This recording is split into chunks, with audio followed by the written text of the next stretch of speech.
السلام علیکم لیبراز، میں حارث اعظمی پروفیشنل اسٹرالوجر آپ کی خدمت میں حاضر ہوں اس ہفتے کی ایسٹرولوجیکل ریسرچز لے کر۔ لیبراز، بہت ساری سچویشن ٹائم کے عوض آپ کی زندگی میں پیش آتی ہیں جو آپ کے کنٹرول میں نہیں ہوتی۔ جیسے دن کا ہو جانا آپ کی مرضی سے نہیں ہے، اگر ہو گیا ہے تو آپ کو اس کے ساتھ ایڈجسٹ ہونا ہے۔ جو عقل مند نیچرز ہیں اسپیشلی لیبراز، وہ اپنے آپ کو اتنی لچک یا اتنی ان کے اندر کمپرومائز ابیلٹیز ہوتی ہیں کہ وہ سچویشن کے اعتبار سے ڈھل جاتے ہیں۔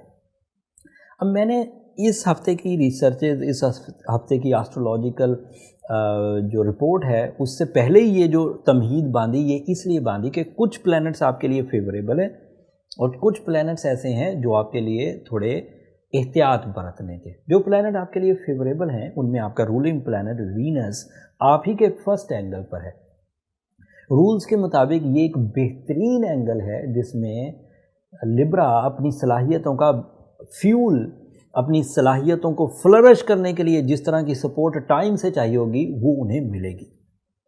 لیبرا کی کوالٹیز میں ایموشنز، سیکریفائزنگز، رومانس، ریلیشن شپ، ہمبلنس، ہیومر، یہ سب وہ کوالٹیز ہیں جس کی وجہ سے لیبراز مشہور ہیں، انصاف پسند۔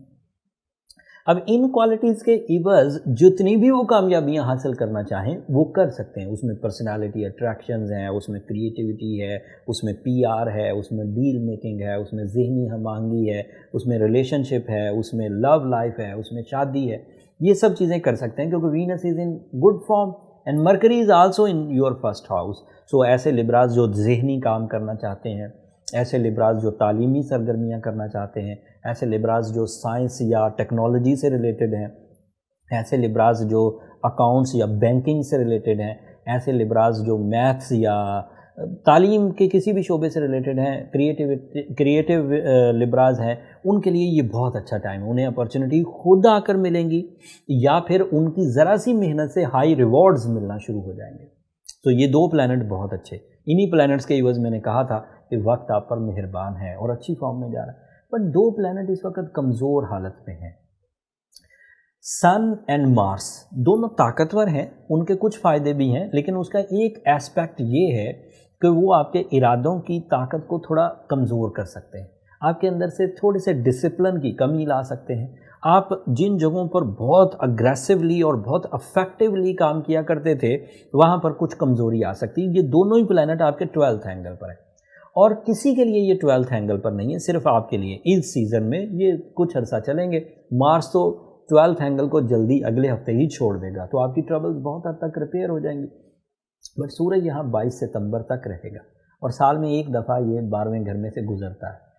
میں اسے اچھا اس لیے مانتا ہوں کہ اس سے بندہ اس خول سے باہر آ جاتا ہے جو اس نے مصنوعی طریقے سے اپنے اوپر بنایا ہوتا ہے، خام خواہ کا اس نے اپنے ارد گرد ایک جالا بنا ہوتا ہے، لیکن جب سورج 12ویں گھر میں آتا ہے اسے اپنی حقیقت پتہ چلتی ہے، اس کی جو اسپرچول سائڈ ہے وہ ریئلسٹک اپروچز سے سوچنا شروع کرتی ہے، اس کو اپنی کمزوریاں پتہ چلتی ہیں، اس کو اپنے اندر جو پلانز کی کمی ہے وہ پتہ چلتی ہے۔ تو ایک طرح سے یہ اس طرح پروڈکٹیو ہوا، لیکن یہ نان مٹیریل سائڈ کی یا میچورٹی سائڈ کی پروڈکٹیوٹی ہے۔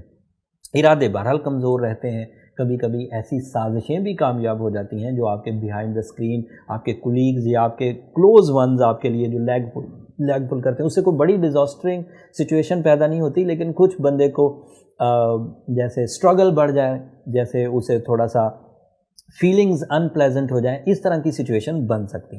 بٹ اس طرح کی سچویشن کو تمام لیبراز بہت آسانی سے ریکور کر سکتے ہیں with the help of Ruby, opal, yellow sapphire and کسی حد تک بلو سفائر بھی۔ جو لوگ ذرا اسٹرانگ ہیں وہ بلو سفائر کے بھی 3 کیرٹ پہن سکتے ہیں اگر اچھی کوالٹی کا بلو سفائر استعمال کریں تو۔ ساتھ میں سورہ شمس پڑھنا، لائٹ شیڈز پہننا، کسی بھی کلر کا لائٹ شیڈ یا پھر آف وائٹ شیڈ جو ہے وہ آپ کے لیے کافی سود مند ثابت ہوگا اس سچویشن کو کور کرنے کے لیے۔ اگر یہ چیز کور ہو گئی تو جو وینس اینڈ مرکری کی کمبینیشن ہے یہ مزید طاقتور ہوگی اگلے ہفتے۔ مرکری وینس اگلے ہاؤس میں چلا جائے گا، that is your second angle, وہاں سے بھی وہ بینیفٹ دے گا، لیکن یہ تفصیل تو اگلے ہی ہفتے بیان کروں گا۔ کچھ چیزیں اگلے ہفتے سے آپ کی بہتر ہونا شروع ہو جائیں گی اور یہ جو بہتری ہے یہ پھر